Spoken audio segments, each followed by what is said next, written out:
Okay, hello everyone. So I haven't made a video in quite a while because a whole series of things have happened. My computer I, fell off my desk this summer and I crashed and I had to get it fixed and it took months to get it fixed and my new desktop doesn't have a webcam so I stopped making videos for a while. Um, it's really early in the morning, so I just woke up. So bear with me. I've started sleeping in my office on 2 days a week because I have a class at 9 a.m. And so, yeah. So anyway, things you do when times get hard. But times are getting hard. Times are getting very hard. It looks like today Ireland is going to crash, or very soon, the next week or so, Ireland is going to is going to finally declare bankruptcy, and then the question is who's next. We just upgraded China's debt. Or we just Moody's, the debt rating agency, just upgraded China's status because we're way too afraid to piss off China at this point. Ben Bernanke a few weeks ago passed QE2, which is going to just pump $600 billion of just printed money into the stock market. So um, um, things are really shaping up. Everybody's got their predictions, right? And predictions can be useful or not useful, but things are really shaping up that by Christmas, by some point next year, um, the price of everything we buy, commodities especially, are going to skyrocket and maybe even double, um, depending on how much money is devalued from the dollar, how many investors pull their money out of the dollar. So all these predictions you hear about people buying gold and stuff, it's highly accurate. And even I myself have started buying gold and silver, although I don't have much, but I bought some gold and silver also.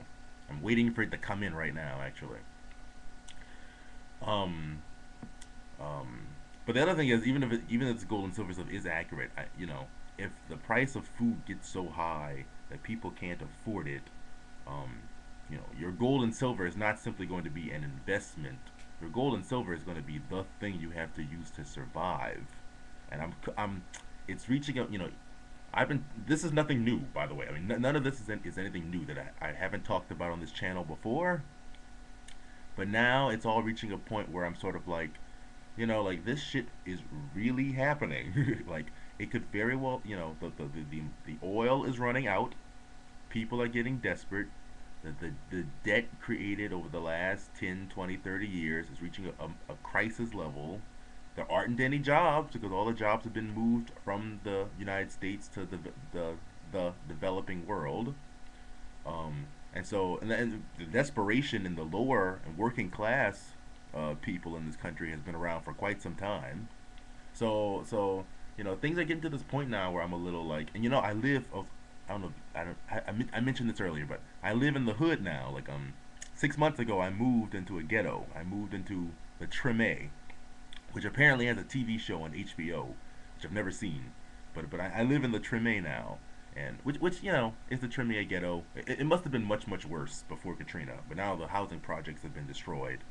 Um, I mean it's rough. It certainly is rough. I mean in the course of the last 6 months, two murders have happened a block away from my house. Um, by the grace of God, I wasn't there when either one of them happened, but and gunshots where I could hear gunshots, relatively, every other day or so in the summer.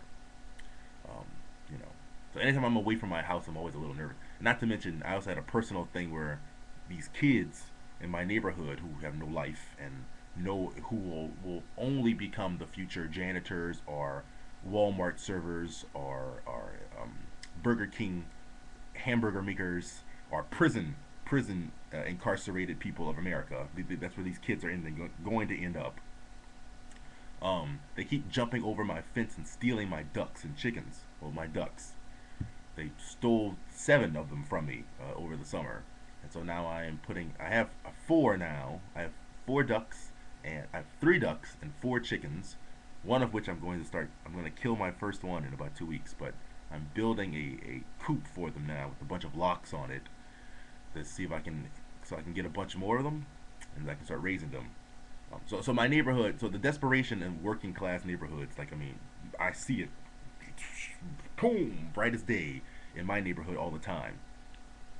Um, um, but I so anyway, the point is, I think if you're listening to this, you really need to take it seriously that things are going to start getting a whole lot worse really fast, and you got to start making some plans to figure out how you're going to deal with that.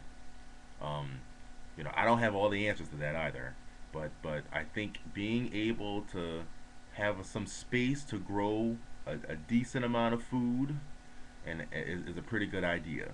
So I am actually the house next to my house is completely was destroyed in Katrina, and no one's rebuilt it yet, and it's an empty lot behind my house that's just overrun with weeds. So I'm gonna farm that area, and then the my backyard for my apartment is going to be a meat garden, and I'm going to raise ducks and chickens in that area.